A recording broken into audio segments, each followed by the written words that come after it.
పురుషోత్తం చౌదరి గారు బయలుదేరినాడు, రక్షింపబడినాడు. ఆయన మంచి బ్రాహ్మణుడు.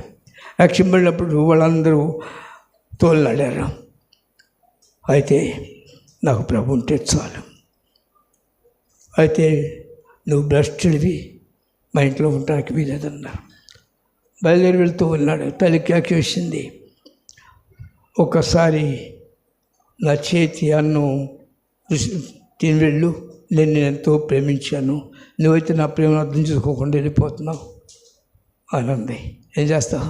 వెళ్ళి అమ్మని కవుగిలిసుకుని, అమ్మ నువ్వు ఉంటే చాలా, నాకు దేవుడు నా ఉండకపోయినా అనేవాళ్ళు.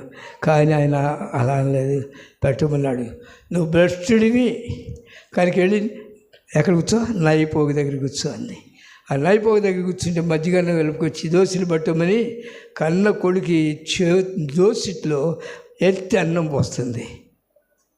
కళ్ళమ్మ నీళ్లు తిరుగుతోంది.